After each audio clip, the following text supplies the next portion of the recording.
আজকের ভিডিওটা শুরু করছি একটি প্রশ্ন দিয়ে। ইতিহাস কি কাউকে কখনো ক্ষমা করে?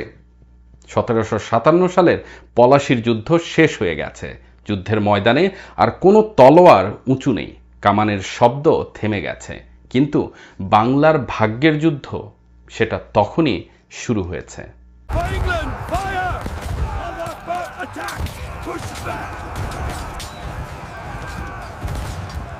পলাশীর যুদ্ধ শেষ হওয়ার সঙ্গে সঙ্গেই একজন মানুষ ইতিহাসের সবচেয়ে আলোচিত চরিত্রে পরিণত হন, মীর জাফর আলী খান, যার নাম শুনলেই আজও বাঙালির মুখে আসে একটি শব্দ, বিশ্বাসঘাতক। কিন্তু প্রশ্ন হচ্ছে, এই বিশ্বাসঘাতকতার ফল কি হয়েছিল? শুধু কি সিরাজউদ্দৌলার মৃত্যু, নাকি তার চেয়েও অনেক বড় কিছু? I tell you, that was the finest meal I have had in weeks. Even the goats seem to enjoy it. Perhaps we will eat like that again tonight. পলাশীর যুদ্ধের পরপরই ইংরেজ ইস্ট ইন্ডিয়া কোম্পানি তাদের প্রতিশ্রুতি অনুযায়ী মীর জাফরকে বাংলার নবাব ঘোষণা করে। মুর্শিদাবাদের সিংহাসনে বসে যান তিনি, কিন্তু সেই সিংহাসন ছিল কাটার তৈরি।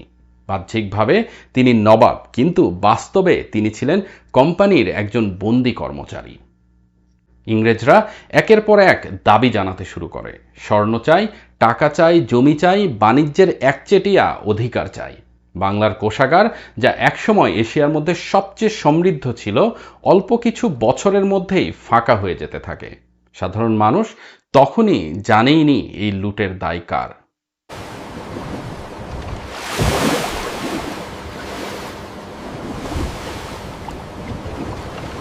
মীর জাফরের নিজের পরিবারও তখন ভেঙে পড়েছে। তার সন্তানরা দেখেছে তাদের বাবা নামের নবাব, কিন্তু সিদ্ধান্ত নেয় অন্য কেউ। দরবারে অপমান, ইংরেজ অফিসারের ঔদ্ধত্য, আর ভেতরে ভেতরে অনুশোচনা, এই নিয়েই কাটে তার দিন।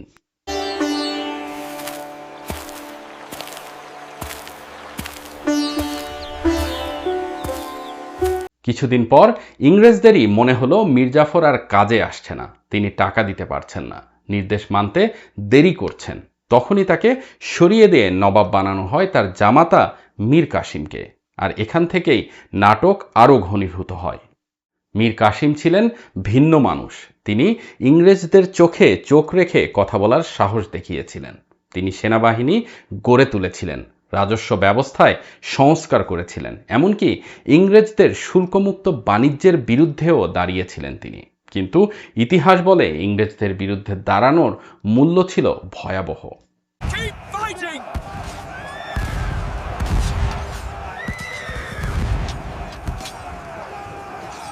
যুদ্ধ হয়, রক্ত ঝরে, মীর কাসিম পরাজিত হন।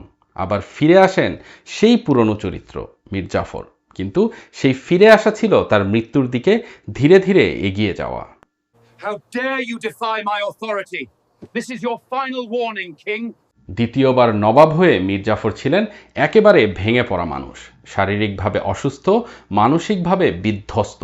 1765 সালে তার মৃত্যু হয়, আর ঠিক সেই বছরই ইংরেজরা বাংলার দেওয়ানি লাভ করে, অর্থাৎ বাংলার অর্থনীতি সম্পূর্ণভাবে চলে যায় ইংরেজদের হাতে। And then he said, I thought you brought the map. You did not. That is the third time this week. We will never reach the camp at this rate. এখন আসি সবচেয়ে গুরুত্বপূর্ণ প্রশ্নে, মীর জাফরের পরিবারের কি হলো? অনেকে মনে করেন তার বংশধররা হয়তো রাজপ্রাসাদে থেকেছেন, সম্পদের পাহাড়ে বসে জীবন কাটিয়েছেন। বাস্তবতা কিন্তু ঠিক উল্টো। মীর জাফরের সন্তান ও নাতিদের একটি অংশ মুর্শিদাবাদ ও কলকাতায় বসবাস করতেন। শুরুতে তাদের কিছু জমিদারি, কিছু ভাতা ছিল, কিন্তু ব্রিটিশ শাসন যত শক্তিশালী হয়েছে, তাদের গুরুত্ব তত কমেছে। ভারতবর্ষে স্বাধীনতার পর জমিদারি প্রথা উঠে গেলে প্রায় সব সম্পদই হাতছাড়া হয়ে যায়। আজকের দিনে মীর জাফরের বংশধররা কোথায়?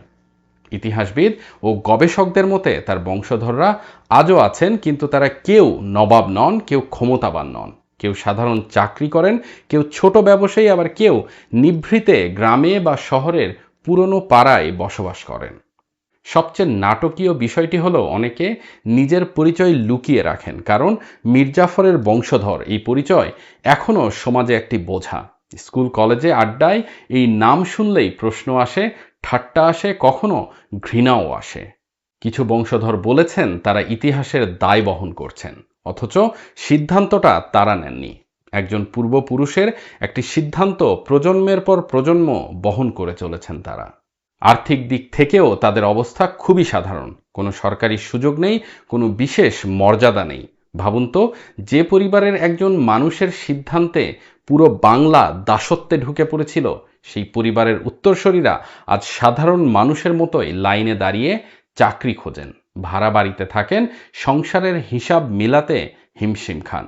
ইতিহাস বড়ই নিষ্ঠুর। মীর জাফর হয়তো ভেবেছিলেন নবাব হবেন, ক্ষমতা পাবেন, নাম অমর হবে। নাম অমর হয়েছে ঠিকই, কিন্তু কিভাবে? আজও যখন বিশ্বাসঘাতকতার উদাহরণ দিতে হয়, তখন তার নামই আগে আসে, আর তার বংশধররা আজও সেই বোঝা বয়ে বেড়ান নিঃশব্দে, নিঃসঙ্গভাবে। এই গল্প আমাদের শেখায় ক্ষমতা কেনা যায়, কিন্তু সম্মান নয়। সিংহাসন পাওয়া যায়, কিন্তু সিংহাসনের রায় বদলানো যায় না।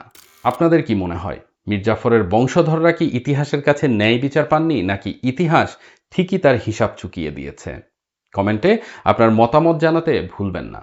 ভিডিওটি ভালো লাগলে লাইক দিন, শেয়ার করুন, আর এমন আরও ইতিহাস ভিত্তিক কন্টেন্ট পেতে আমাদের চ্যানেলটি সাবস্ক্রাইব করুন। দেখা হবে পরের ভিডিওতে আরও একটি অজানা ইতিহাস নিয়ে। ধন্যবাদ সবাইকে।